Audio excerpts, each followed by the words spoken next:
You have been creating defects after defects. I'm going to give you a warning letter within the next 1 or 2 days, said one of my supervisors to an operator who was daily creating defects. The second one went like this: I think you need to stay back after work and redo all the defects which you have created. Now, these were some of the common comments which were always given by some of my supervisors to their operators. They came and complained to me. Now, these operators are basically useless. We are telling them again and again, follow the standard operating procedures. We are telling them again and again, be vigilant of making good quality, but they are failing. I think we need to give them serious warning letters. When I sat down and thought about it, I was thinking that something is not right. What exactly is making them not create good quality products? Their job was basically very simple. They were sitting in one long table at the side of the table, and they were doing manual cleaning of the product which we were making. Basically, they had to take a small Q-tip, clean the bars of some kind of a dust so that it is ready for the next operation to be processed without any quality problem. Now, of course, this process was not done properly. So much so, the supervisors were very agitated with them. I thought for a while. I sat down and discussed with some of these supervisors, and I called them for a meeting, and we came to a decision. Hey, I think it's about time we stopped warning them, stopped catching them doing something wrong. Probably it's time for us to catch them doing something right. So I asked them, how many of them don't have defects at all?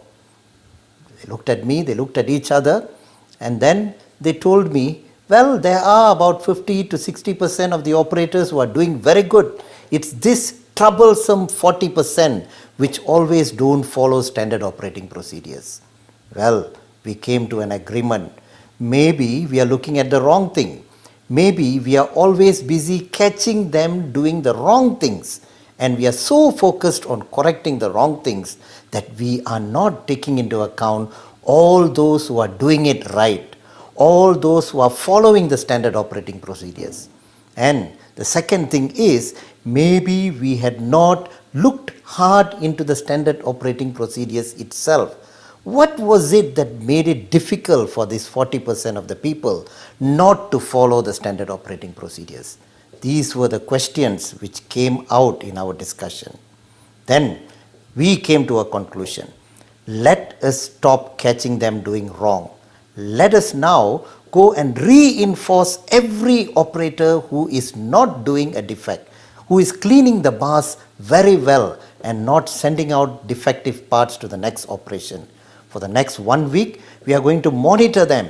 Every operator who has no defects at all, we are going to call towards the end of the shift.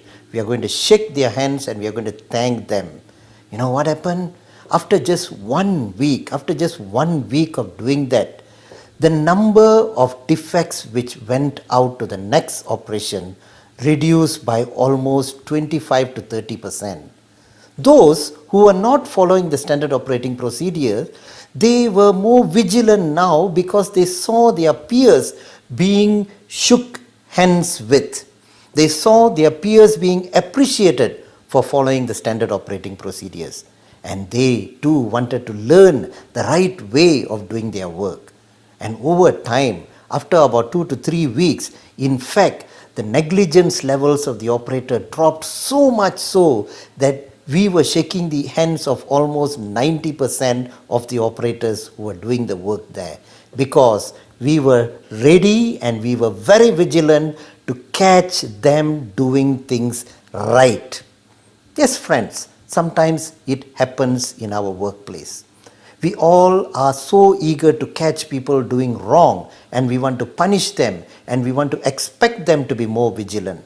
But we are not ready to catch the people who are doing things right, and we are not ready to compliment and give a kind of a thanks to all the people who do many things right at most of the time. This is what happened in one of my experiences a long time ago when I was working as a production guy. Now, a second thing happened. While this defect level dropped because we were looking for people doing things right, we also spent time finding out why is it that this 10% can never get it right.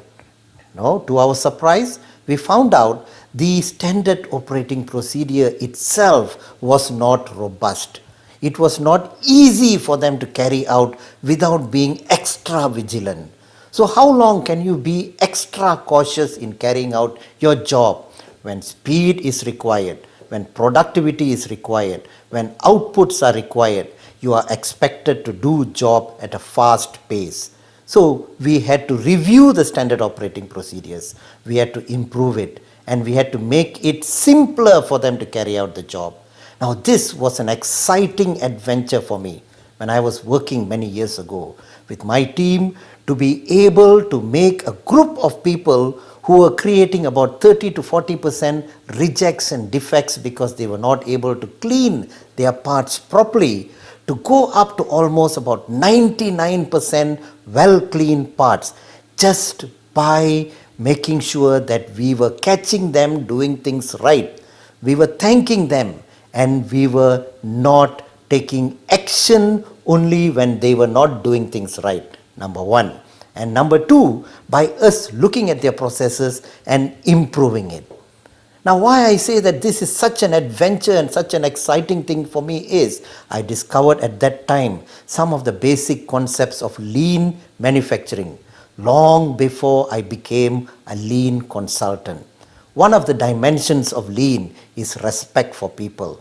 And respecting for people does not only mean that we thank them when they do things right, does not only mean catching them doing things right, but it also means making work easier so that they can carry it out in a safer, better quality and easier way of getting their outputs.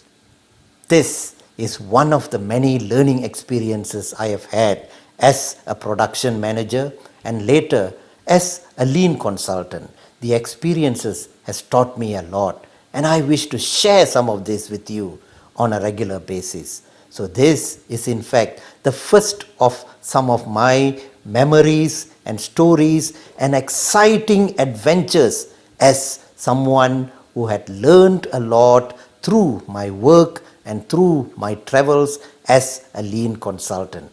I hope you enjoyed this story. I hope you enjoyed the learning points in it. If you did, please pass it as a comment so that I will be able to create more of such stories and share it with you. So let us remember, dear friends, it is about time we stopped catching people doing wrong and start catching people doing right.